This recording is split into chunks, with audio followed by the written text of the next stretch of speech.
Hi, this is Dr. Kathryn Dao. I'm in San Diego at the American College of Rheumatology Conference 2023, and I have with me Jun Chu, and she's from the NIH. Thank you so much for joining me. Thank you so much for having me. So I was very captivated by your abstract, which was presented at this meeting, and it has to do with the use of gonadotropin agonists in order to preserve fertility. Could you tell me a little bit about what got you interested in this field and what the abstract shows? Absolutely. So what prompted this study is really because there's very limited data on the use of GnRHa, or gonadotropin-releasing hormone agonists, for ovarian preservation for female patients receiving Cytoxan. And there was conflicting recommendations from us and our OBGYN cohort. We were referring all our patients over to them to get Lupron prior to giving IV Cytoxan, and they were coming back saying, I don't know if this really does anything. So we first started a meta-analysis, and we looked at all the rheumatic patients receiving IV Cytoxan and Lupron, and we found that Lupron does help with ovarian preservation in our meta-analysis, which we published. And then after the meta-analysis, we ended up looking at our own lupus cohort. So we did a retrospective study, and that's what this abstract really tells us, is the retrospective study that we did. And it includes a chart review and a questionnaire of 100 patients. So one group of the patient only had Cytoxan, group 2 had Cytoxan and GnRHa, and group 3 were just controls.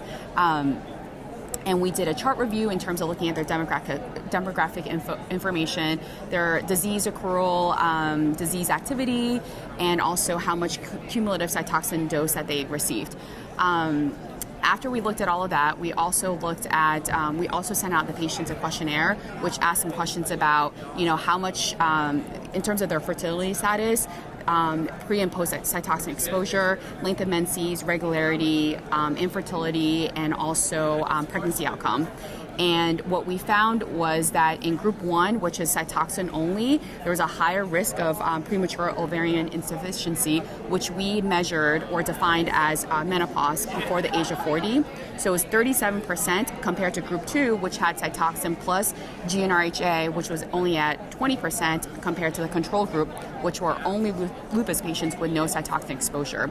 In addition to that, we found that length of menses for both group 1, Cytoxan only, and group 2, Cytoxan plus GnRHa, length of menses decreased pre and post Cytoxan exposure.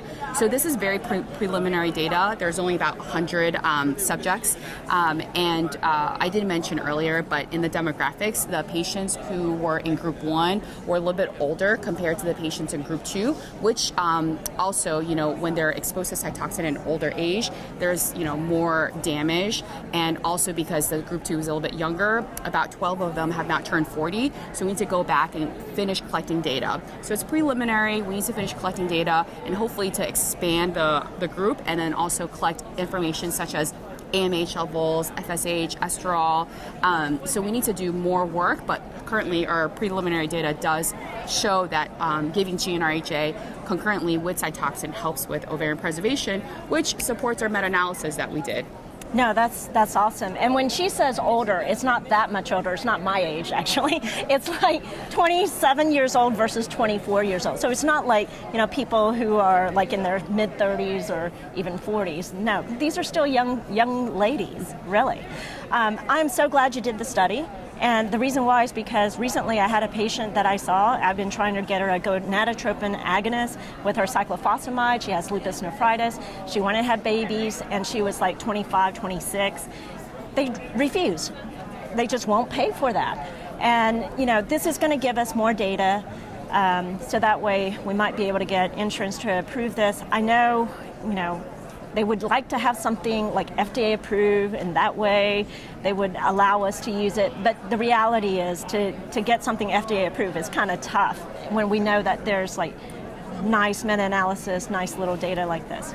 So what's your future plans? You said that you were going to do more of a validation study, AMH, and... Right, exactly. Expand the cohort, finish collecting data, and then hopefully, come up with a manuscript from this protocol. And then the other thing we wanted to look into is best practice use for Lupron, because right now Lupron is not recommended for after 1 year of use, and sometimes we're giving Cytoxan, especially in an NIH protocol, maybe over 1 year, and there's irreversible bone damage that can happen. So we're also looking at best practice use for Lupron since we're recommending it. That's amazing. Well, thank you so much, June. I really appreciate our viewers watching us. Follow me on Twitter at KDAO2011. Thank you.